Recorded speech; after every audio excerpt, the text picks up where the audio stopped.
மத்தேயு நற்செய்தி அதிகாரம் 15. மூதாதையர் மரபு. அதற்கு பிறகு பரிசேயரும் மறைநூல் அறிஞரும் எருசலேமிலிருந்து இயேசுவிடம் வந்து, உம் சீடர் மூதாதையரின் மரபை மீறுவதேன்? உணவு அருந்தும் முன் அவர்கள் தங்கள் கைகளை கழுவுவதில்லையே என்றனர்.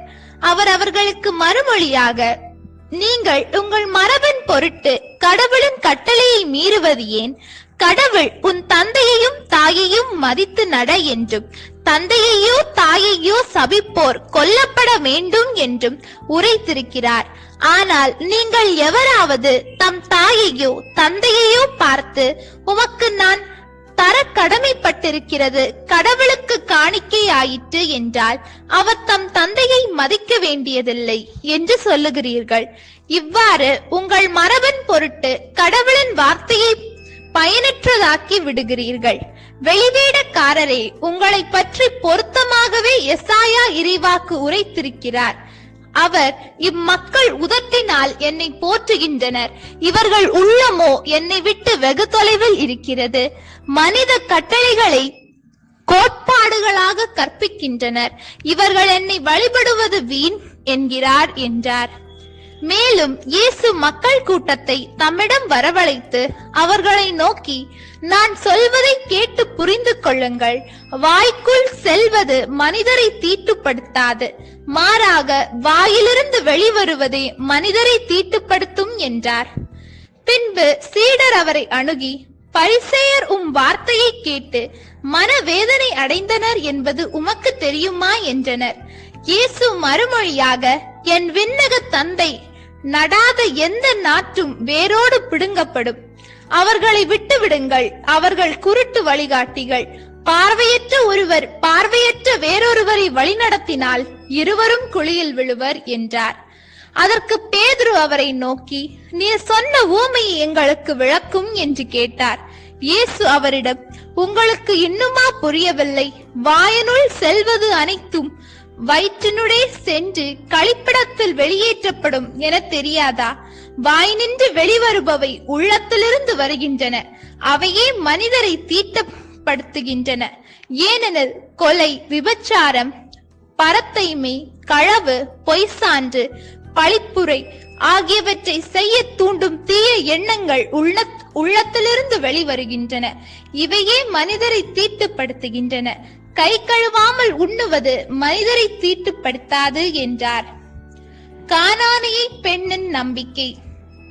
இயேசு அங்கிருந்து புறப்பட்டு தீர், சீதோன் ஆகிய பகுதிகளை நோக்கி சென்றார். அவற்றின் எல்லை பகுதியில் வாழ்ந்து வந்த கனானிய பெண் ஒருவர் அவரிடம் வந்து, ஐயா, தாவீதின் மகனே, எனக்கு இரங்கும். என் மகள் பேய் பிடித்து கொடுமைக்குள்ளாகி இருக்கிறாள் என கதறினார். ஆனால் இயேசு அவரிடம் ஒரு வார்த்தை கூட மறுமொழியாக சொல்லவில்லை. சீடர்கள் அவரை அணுகி, நமக்கு பின்னால் கத்திக்கொண்டு வருகிறாரே, இவரை அனுப்பிவிடும் என வேண்டினர். அவரோ மறுமொழியாக, இஸ்ரேல் குலத்தாருள் காணாமற் போன ஆடுகளாய் இருப்போரிடமே நான் அனுப்பப்பட்டேன் என்றார்.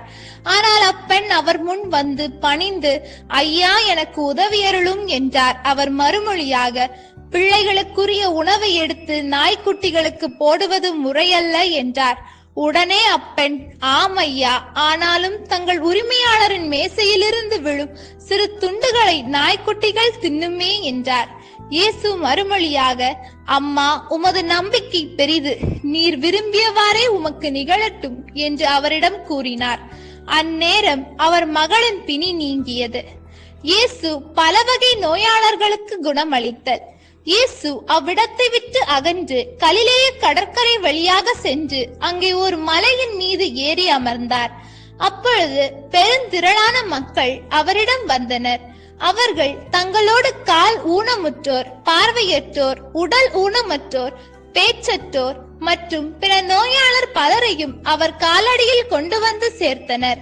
அவர்களை அவர் குணமாக்கினார். பேச்சற்றோர் பேசுவதையும், உடல் ஊனமற்றோர் நலமடைவதையும், பார்வையற்றோர் பார்க்கிறதையும் கண்டு மக்கள் கூட்டத்தினர் வியந்து இஸ்ரேலின் கடவுளை போற்றி புகழ்ந்தனர்.